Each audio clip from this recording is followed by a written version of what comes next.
Fala pessoal, tudo bem com vocês? Aqui sou eu, professor Juliano, aqui falando das nossas obras do nosso curso aqui de Sociologia, certo? Hoje a gente vai falar sobre um dos autores fundamentais da Sociologia, tá? Nós temos lá então os 3 pilares da Sociologia, ou os 3 porquinhos, como gostam alguns de chamar, né? Que são o Marx, o Weber e o Durkheim. Na nossa aula de agora falaremos então especificamente sobre a filosofia de Émile Durkheim. Venha comigo aqui, por favor, acesse os materiais que estão disponíveis para você aqui embaixo. Bora!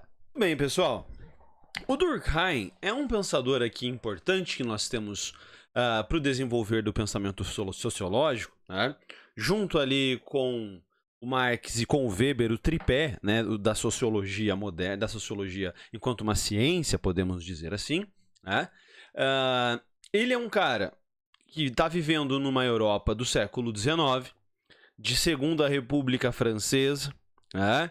E ele vai ser fruto do seu contexto, como ele próprio mesmo descreve, né, que a própria teoria do conhecimento sociológico é histórica, né?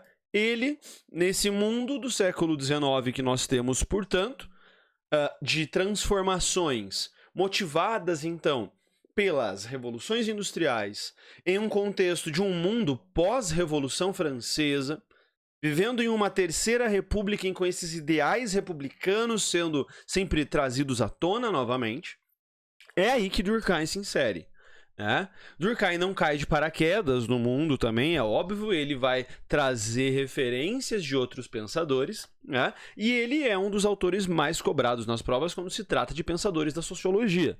O Durkheim tem inicialmente uma formação em filosofia, e aí ele é um filósofo que vai buscar compreender a sociologia nesse contexto em que, por exemplo, Augusto Comte está escrevendo, Herbert Spencer está escrevendo, e aí ele quer ser um cara que quer teorizar, né, verdadeiramente uma sociologia. E aí, então, ele tem... o Durkheim, ele é um cara que tem um pensamento muito interessante. E a gente tem que buscar, obviamente, compreender ele no contexto dele e buscar não enquadrar ele necessariamente como... Claro, ele é um pensador um pouco mais conservador em alguns aspectos, mas ele é um pensador que vai defender a ciência do contexto que ele está vivendo e da forma que ele está vivendo também. Tá bom?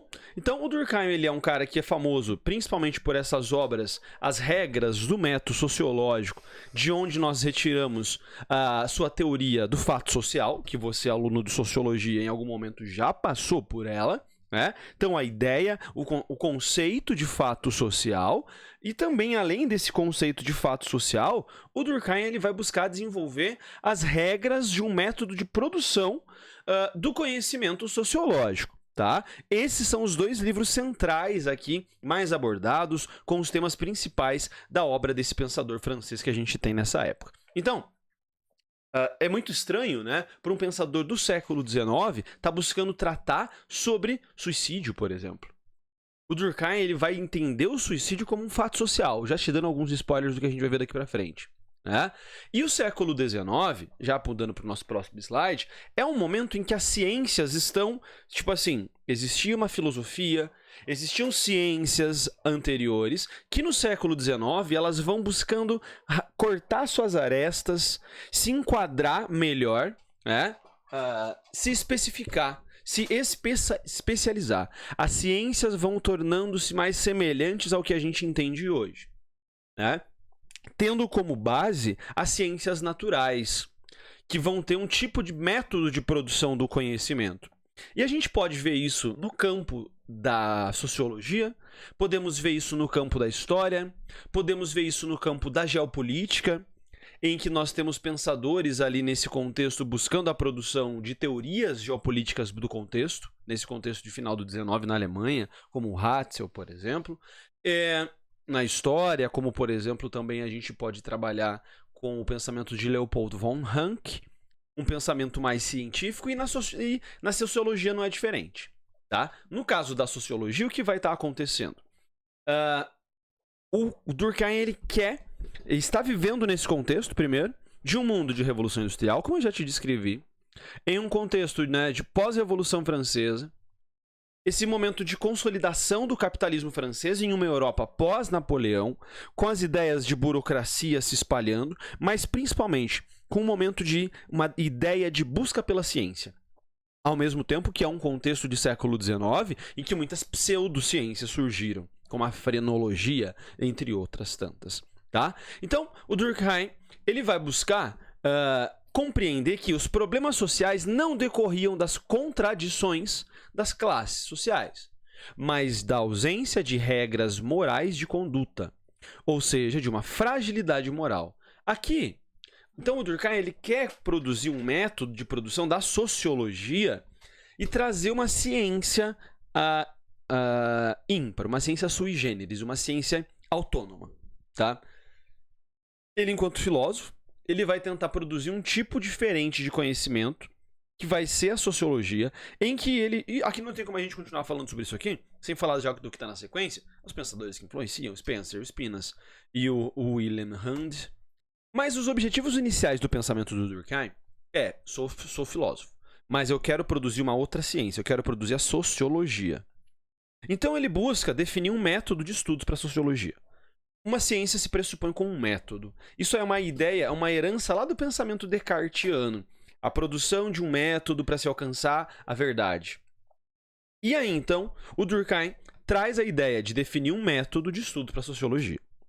Então, são 3 os pilares iniciais do pensamento do Durkheim. Buscar produzir um método para a sociologia. E esse é um método específico para ela. Esse método da sociologia tem que diferenciar a sociologia da psicologia e da biologia. Porque a psicologia trabalha com o ser humano. E a biologia também trabalha com o ser humano. Portanto, qual seria o objeto de estudo que essa nova ciência deveria ter? Porque o porquê de existir uma outra ciência que lide com o ser humano, sendo que essas demais já dão conta de parte desse recado? É aí, então, que o Durkheim vai buscar produzir o conceito de definição de um objeto de estudo para a sociologia. O que a sociologia estuda é diferente do indivíduo no campo intelectual, né, no que compõe uma pessoa da psicologia. Diferente das reações biológicas do corpo. Então, na sociologia não vai se estudar por que a pessoa dorme, por que ela come, por que ela acorda. Isso a biologia demonstra. Por que ela adoece. Isso são fenômenos da biologia e da medicina. A sociologia vai ter um objeto de estudo em específico. As ciências se fazem assim. A delimitação de um método e a delimitação de um método que responde a um objeto de estudo. Que tem, portanto, um objeto de estudo definido, que a diferencia. Na história, nós temos uma ciência que estuda as relações dos seres humanos no tempo. Já na sociologia, qual seria, portanto, o seu objeto de estudo? O fato social. Falar em Durkheim é falar em fato social. O fato social é o que deve ser o objeto de estudo dessa ciência, que é a sociologia. Né? E então, o Durkheim ele vai propor vai trazer a ideia de construir a sociologia enquanto uma ciência, de construir para a sociologia um campo dentro das universidades, construir uma cadeira, ele é o primeiro a ocupar uma cadeira da ciência da sociologia dentro de uma universidade no mundo. Tá? E isso vai ser fruto de muitas perspectivas que o Durkheim também vai ter sobre a educação, que a gente vai falar sobre isso na sequência. Muito bem. O fato social, o que seria? O fato social é o objeto de estudo da sociologia. É a coisa ignorada. É aquilo que no decorrer da história da humanidade não se observava como um fato em específico. O fato social é algo objetivo. O fato social ele é algo que vai ter 3 características centrais. Além da sua objetividade, o fato social ele é externo, coercitivo e generalista. O fato social é algo que se manifesta durante as relações sociais. O fato social ele não é algo que está dentro da consciência individual. O fato social é algo que se manifesta da consciência coletiva. Por exemplo, são normas, leis, um sistema de língua, um sistema de escrita. Isso é um fato social. Exemplo. Por que determinada situação utiliza essas normas de regras de conduta? Por quê? Essas normas de regras de conduta, essas são normas que o indivíduo não teve a possibilidade de construí-las. Significa que quando esse ser humano veio ao mundo, essas normas elas já existiam. Portanto, o fato social, no caso as normas, aqui que eu estou usando como um exemplo, existem fora das consciências individuais. Porque quando o ser humano, por exemplo, chegar uma criança lá no século XIX, chegou a existir, na França, o francês, a língua já existia, a cultura francesa já existia, as leis francesas já estavam existindo. Portanto, se existem antes da pessoa, existem fora dela. E se existe fora dela, não depende de uma consciência do indivíduo, depende de uma consciência que é coletiva. Esses elementos da consciência coletiva são representados, portanto, na realidade por meio dos fatos sociais. O fato social é uma norma, uma língua. Então, primeira característica é exterior. Está fora e também o precede. E é coercitivo, porque lhe é imposto. Se você nasceu aqui no Brasil, você fala português. Se você nasceu, sei lá, no Rio Grande do Sul, você vai ter um sotaque gaúcho. Você tem que seguir aquele padrão de língua dali. Você tem que seguir aquele padrão de normas de conduta. Então, já existia a cultura gaúcha antes do gaúcho nascer.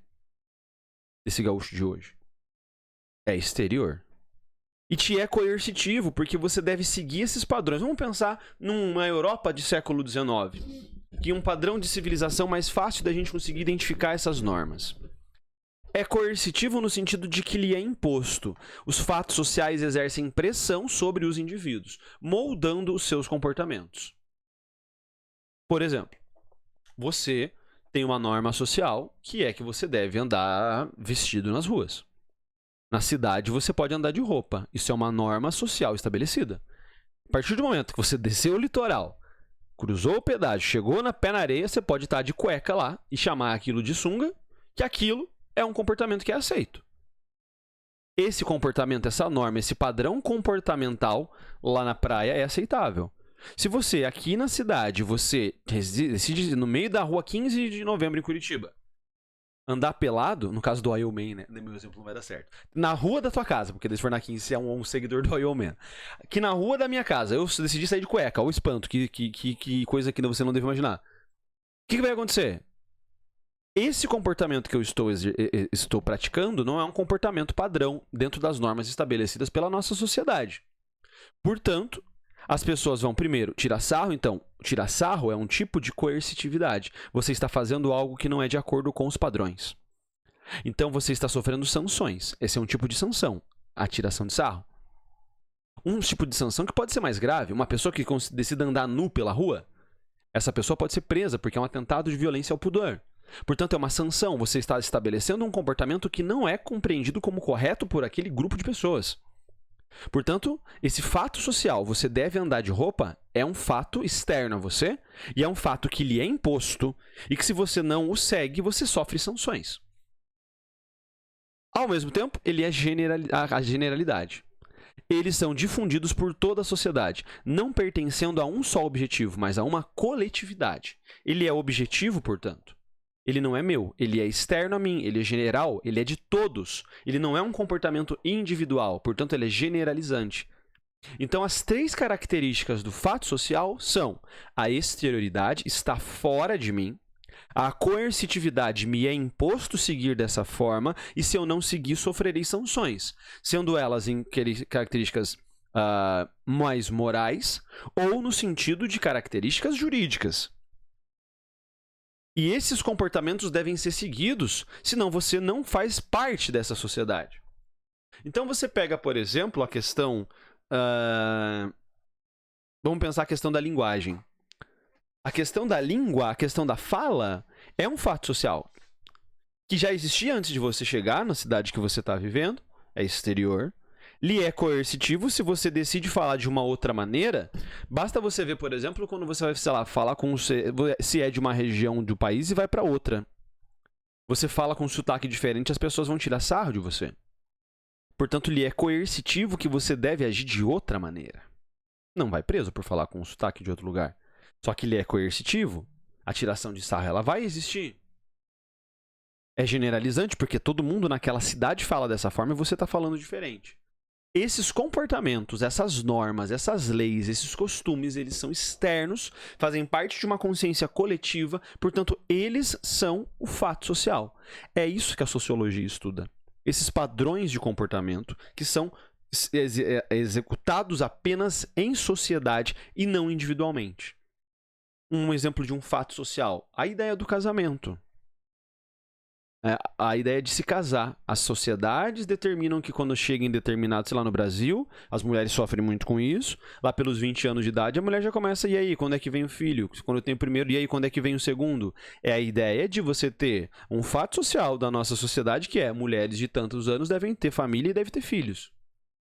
Isso é um fato exterior a você.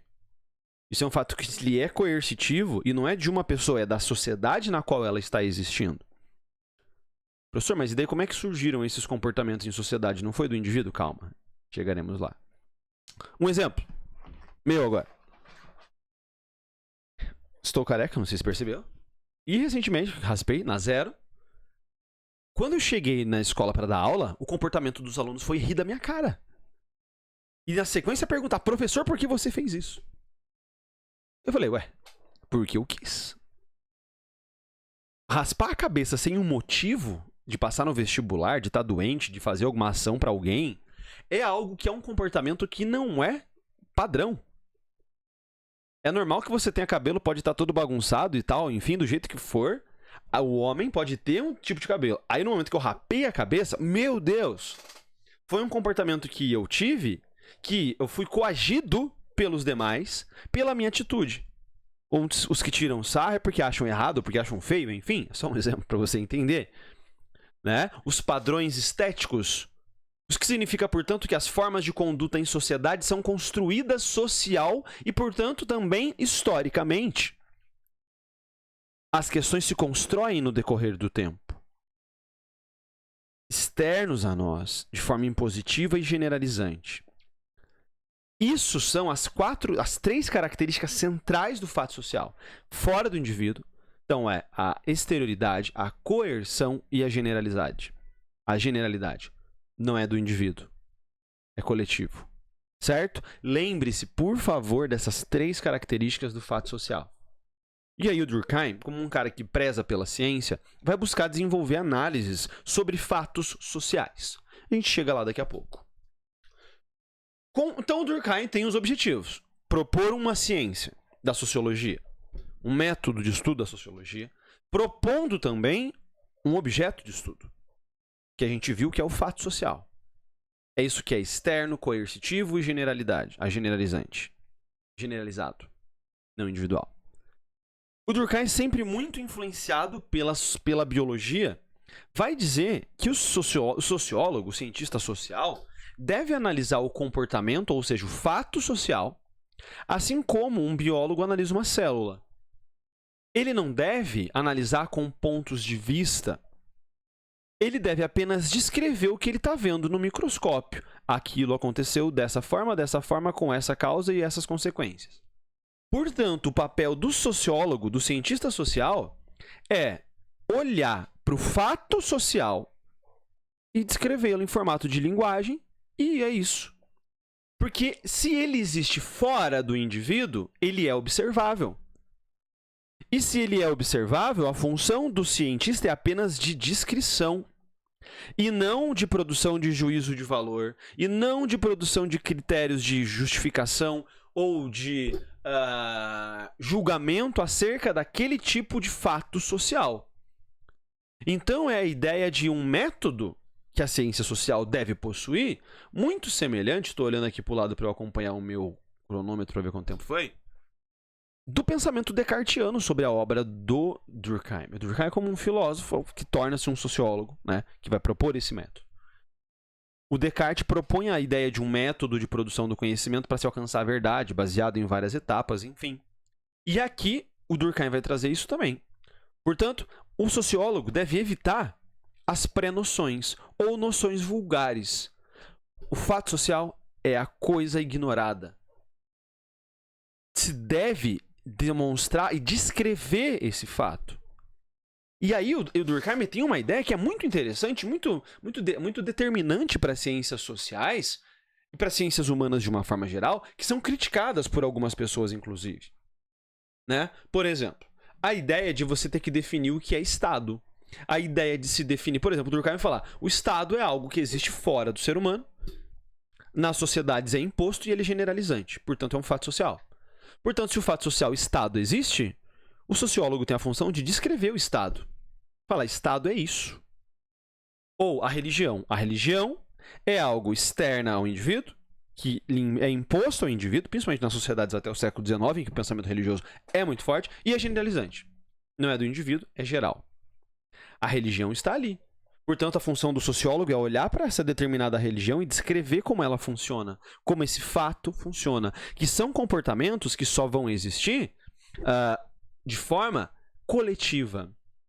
O objeto de estudo da sociologia, e melhor dizendo, a consciência coletiva, não é a compilação, a reunião de várias consciências individuais. O fato social que se deve ser observado, ele não é a reunião de fatos individuais de uma consciência individual. Porque quem analisa a consciência individual é outra ciência, é a psicologia. E a sociologia quer se demonstrar como diferente da psicologia, portanto, como uma ciência necessária de se existir. Em certo sentido, é uma apologia da sociologia que o Durkheim faz. A sociologia deve existir porque ela tem um objeto de estudo diferente das demais ciências. Por mais semelhantes que elas possam ser em determinados momentos, a sociologia tem a sua especificidade. Ela é o fato social, ele é sui generis. Ele é da sociologia. O fato social sempre foi essa coisa ignorada. E é estudar esses elementos que são externos, impostos e generalizantes que a sociologia deve, portanto, dar conta. E aí estudar esses elementos, os comportamentos sociais, as normas, os padrões de conduta, as regras morais, as formas de se viver, tá? E como que o método de estudo da sociologia deve acontecer? Portanto, lembra, o Durkheim é influenciado pelo pensamento da biologia. Observação objetiva, uma explicação das causas e a comparação entre fenômenos para poder descrever esses processos todos, tá? Bom, e os fatos morais, né, para o Durkheim, vão ser fatos que são impostos a nós, que eles vão ser fatos que possuem uma dualidade. Como assim? Se, por um lado, esses fatos sociais, na verdade, não necessariamente apenas morais, nem todo fato social é moral, mas todo fato moral é social, como, por exemplo, o estabelecimento das normas, por exemplo, isso é um fato moral. Né? As regras de conduta são fatos morais.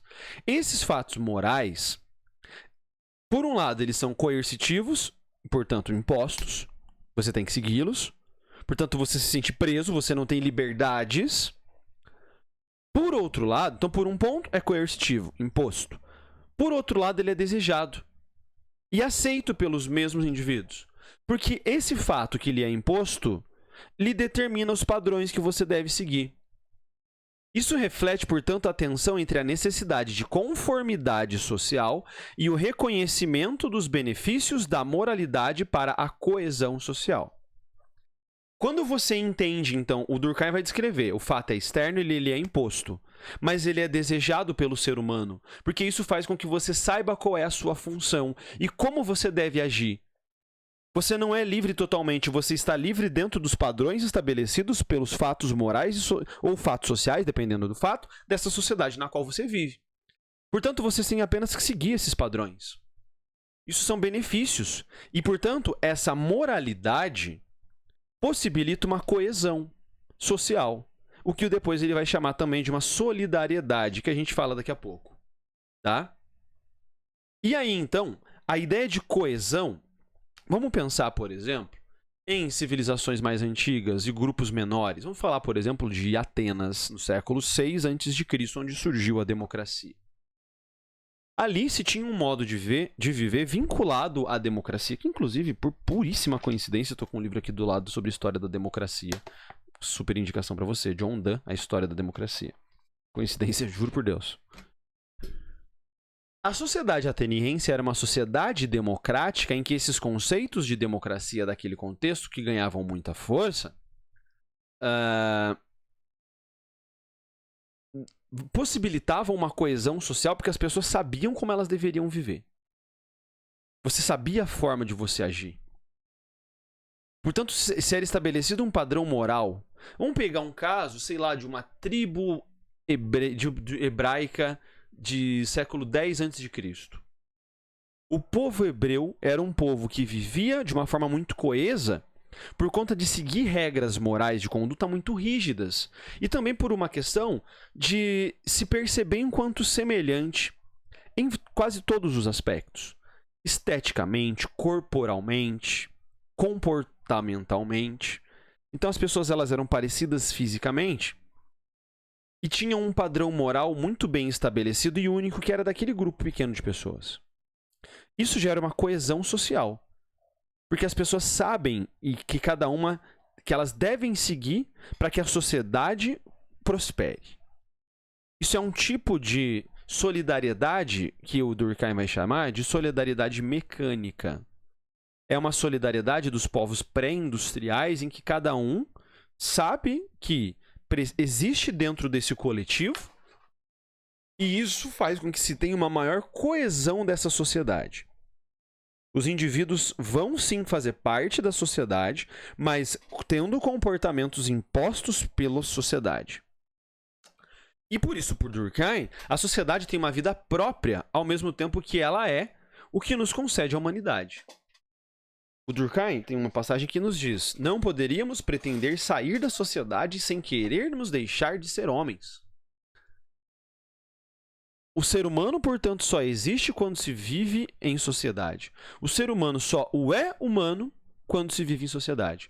Quando tem padrões determinados por uma consciência coletiva, comportamentos determinados por uma consciência coletiva, pelos fatos sociais, externos, coercitivos e generalizantes. Se não, se vive como um animal. Para pensar. Senão você é um indivíduo como um animal qualquer. Portanto, a sociedade é o que nos humaniza. Não existe um ser humano que viva sozinho. Para o Durkheim, o ser humano só consegue sobreviver se for dentro da sociedade. Portanto, um elemento da filosofia do Hobbes que a gente vai encontrar aqui. O Hobbes que traz a ideia de que o ser humano vivia antes do surgimento do Estado em uma eterna guerra de todos contra todos. Não existiam padrões comportamentais, não existiam padrões, principalmente morais, para determinar as formas de conduta e de ação. Por isso o ser humano era animal. Por isso o que nos humaniza é a sociedade. E esses comportamentos sociais que são externos a nós, denominados pelo Durkheim como fase social. Certo? Povo, chegamos a um próximo tópico. Aqui eu sigo como referência principal, obviamente não li toda a obra do Durkheim, um texto que é um texto chamado Um Toque de Clássicos, em que a gente tem os pontos centrais das obras do Durkheim, do Marx, do Weber. E ali as autoras trazem a sequência de assuntos que é o que eu estou trazendo com vocês. Coesão, solidariedade, os dois tipos de consciência. Então, a coesão social para o Durkheim é garantida pela solidariedade. Solidariedade é a ideia de base da integração. É o sentido que se estabelece para que as pessoas façam o que elas façam na sociedade na qual elas estão vivendo. Ele identifica, então, dois tipos de consciência. Então, nós temos uma consciência coletiva, que é um conjunto de crenças e sentimentos comum a todos os membros de uma sociedade, que formam uma consciência comum. E a consciência individual. O que a psicologia estuda? A consciência individual. O que a sociologia estuda? Os elementos da consciência coletiva que, quando manifestos, denominamos como fatos sociais. Conjunto de crenças e sentimentos particulares de cada um dos indivíduos. Isso aqui é uma consciência individual. E aí a gente vai chegar a tipos de solidariedade que vão ser o seguinte. Em sociedades mecânicas pré-industrializadas, a consciência coletiva é muito forte sobre os indivíduos. Pensa num grupo tradicionalista. Pensa num grupo de uma religião tradicional que exista, que você conhece. Essas pessoas andam com roupas parecidas, têm comportamentos parecidos, têm costumes muito parecidos. Elas têm, portanto, uma consciência coletiva muito forte. E o tipo de solidariedade que elas seguem é uma solidariedade mecânica. Só voltando, a consciência coletiva não é um conjunto de consciências individuais. Porque a consciência coletiva ela é externa, ela existe fora dos indivíduos. Os tipos de solidariedade são, portanto, o tipo de solidariedade mecânica e orgânica. Mecânica, sociedades menos complexas, como eu te falei. A coesão social é baseada na similaridade entre os indivíduos e na consciência coletiva forte. Você tem então as pessoas nesses grupos vivendo de uma forma muito coesa, porque sabem que fazem parte e aceitam fazer parte daquilo ali, e porque se veem uns nos outros. Então você tem uma consciência coletiva muito forte. E essa coesão, baseada nessa similaridade, acontece em sociedades pré-industriais. O mundo no século XIX, no qual o Durkheim está inserido, é um mundo que está passando por transformações. Já volto nessa parte. Essa solidariedade mecânica, nesses grupos, o tipo de direito que predomina é um direito repressivo. É um direito penal, um direito que penaliza. Porque quando a pessoa comete uma atitude que é contrária àquele grupo aceita como correta, essa pessoa tem que ser reprimida dessa sociedade. Porque o comportamento dela pode fragilizar as relações internas. Esse tipo de comportamento não é aceito, então ele deve ser repelido. Não deve compor. Porque nós temos uma maneira única, correta de se viver. Só que aí, olha como é que o pensamento do Durkheim ele é historicamente construído. Quando a gente chega no contexto que o Durkheim está vivendo, ele vai dizer, olha, as sociedades após o mundo industrial, elas vão viver de uma outra forma. Nós teremos sociedades que elas são mais complexas. Então você não vai ter, por exemplo, o caso de um povo hebreu, que vai ter uma mesma forma de se viver, uma forma de se vestir, um único Deus para se adorar, padrões, né, em que a religião toma conta desses hábitos. Sociedades urbanas no século XX são sociedades que vão ser compostas, muitas vezes, sociedades cosmopolitas. Sociedades com pessoas de etnias, de religiões, de credos, de costumes, de padrões diferentes. Mas como é que essas pessoas, o que garante que essas pessoas coexistam? Ou melhor, o que garante que essas pessoas vivam em sociedade? Aí ele traz um outro elemento da solidariedade que ele vai chamar de solidariedade orgânica. É baseada na interdependência e na divisão do trabalho.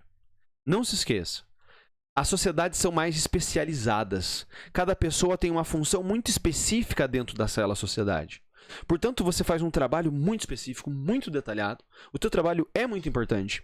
E assim como o seu trabalho é muito importante, o do outro também é muito importante. E todos, portanto, percebem a função que tem dentro dessa sociedade. E tem que ter isso claro na sua mente.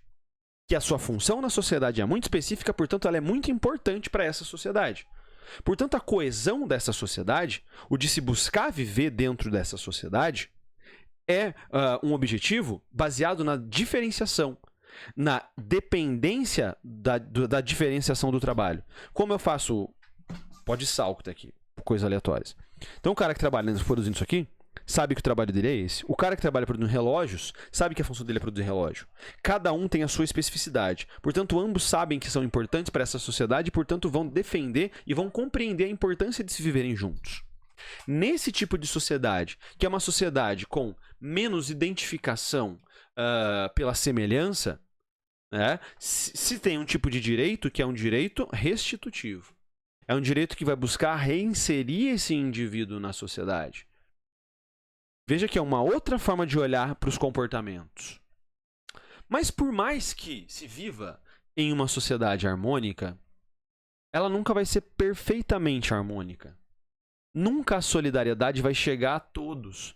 Vão existir pessoas que não vão aceitar fazer parte dessas sociedades. Quando essas pessoas têm comportamentos que não são aceitos em uma solidariedade mecânica, em uma sociedade pré-industrial, essa pessoa é retirada. Quando nós temos um comportamento numa sociedade pós-industrial, a sociedade da pessoa vai ter que ser educada. E aí um ponto. Se o indivíduo não nasce sabendo os fatos sociais, os comportamentos, onde ele aprende? Aí o Durkheim vai dizer para nós, então, elementos referentes à educação, referentes ao fato social. Os fatos sociais se aprendem onde? Na escola, na família e na igreja. Semelhante ao Althusser, né?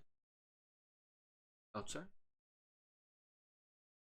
A ideia, então, de que você aprende esses comportamentos. E que, portanto, a escola tem uma função muito importante.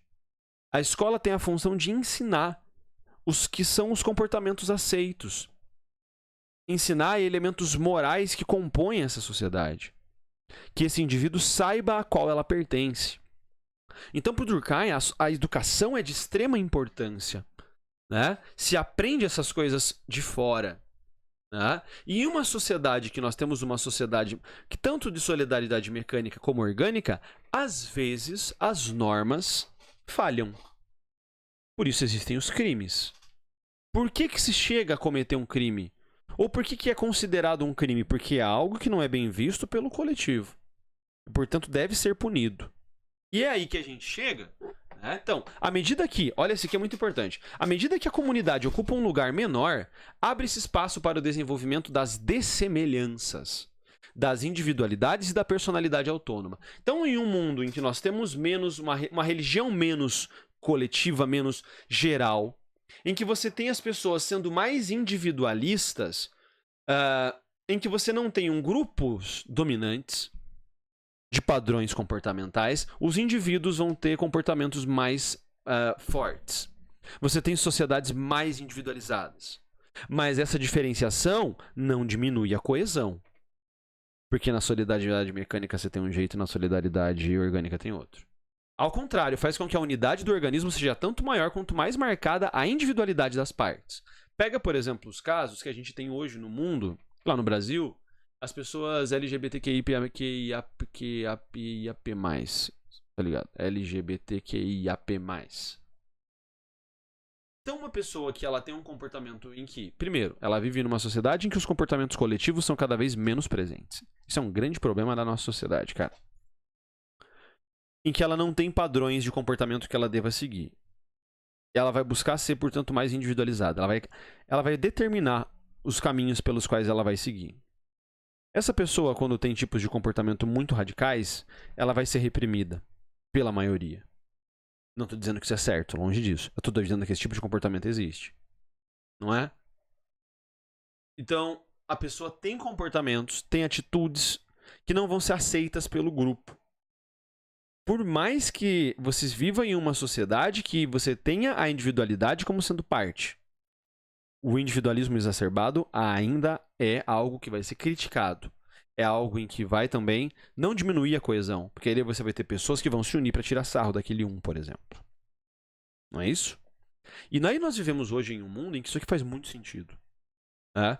Em que os comportamentos coletivos são menores. Em que as práticas coletivas são cada vez menores. E, portanto, mais individualidade. Só que aí a gente constrói pessoas que são seres humanos... Isso aqui é meu, tá?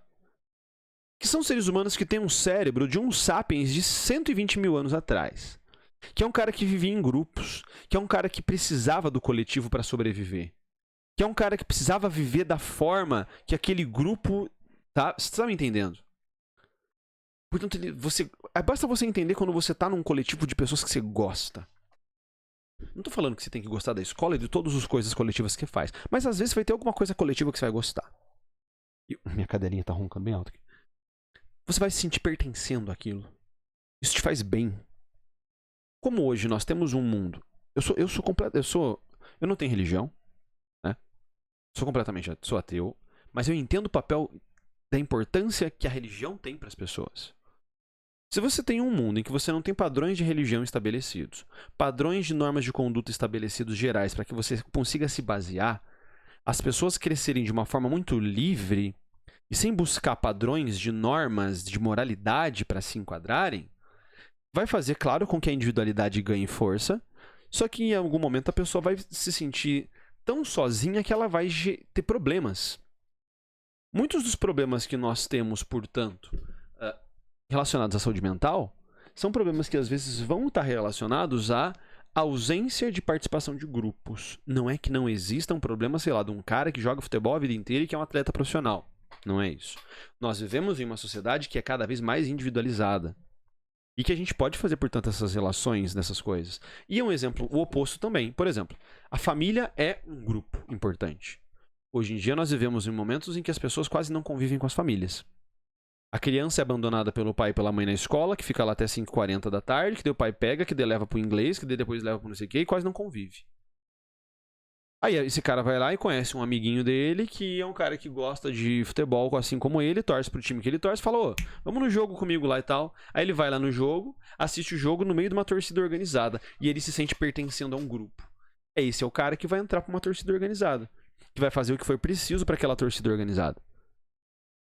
Porque aquele sentimento coletivo de pertencer a esse tipo de padrão tá ali dentro dele. É individual, óbvio, e aqui são elementos psicologizantes que eu tô trazendo, mas daí faz parte. E aí você tem, portanto, as pessoas que vão se sentir frágeis buscando refúgio nesses outros elementos. Enquanto você tem a família, você tem uma educação em que a pessoa não se sente participante. Se sente muito diferente dos outros. A família que não dá as determinações morais. Não é? A família, a escola e a igreja não existe mais na vida das pessoas. As pessoas sentem-se muito sozinhas. Essa é a verdade. Né? A solidão é o mal do século, já diriam no século XIX. E isso, nesse contexto, de uma forma geral, não apenas hoje,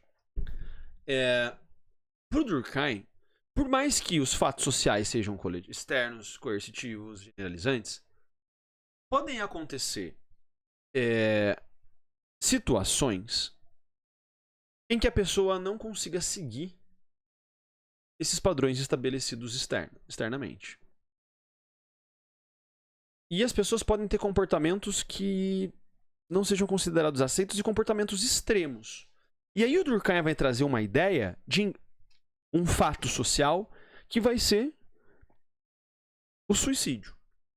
O suicídio para o Durkheim é um fato social. Para o Durkheim, a atitude da pessoa de tirar a própria vida é algo que é um comportamento social e não individual. É um fato social que está externo. Existe a ideia de tirar a própria vida para determinada coisa. Essa ideia é esse comportamento, por mais inadequado que ele seja, ele é um comportamento que ele existe, ele é externo, tá? E ele vai analisar o suicídio.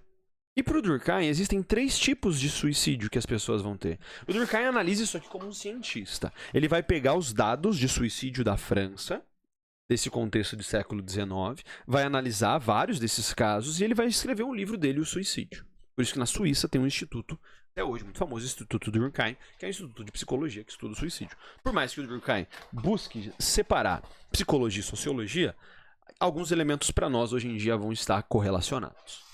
Quais seriam os tipos de suicídio? Primeiro, suicídio anômico. A ideia de anomia, galera, é quando se vive em um momento de crise muito grave.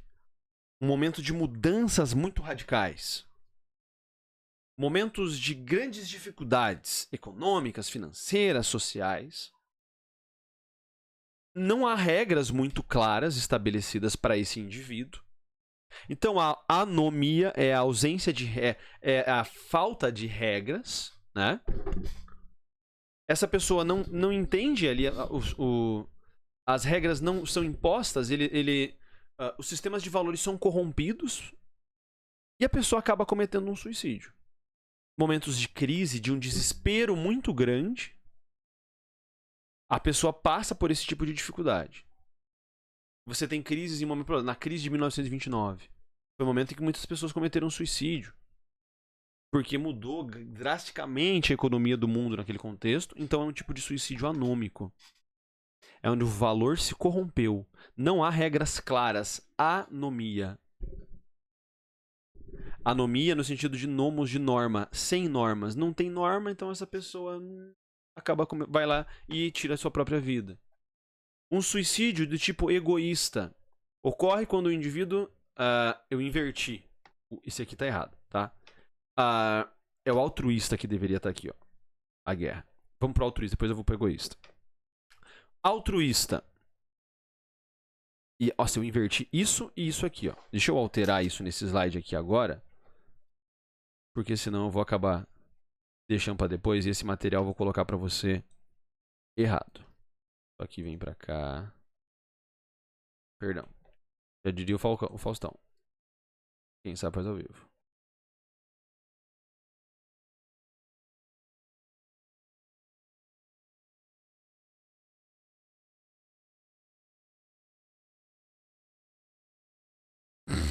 Aí.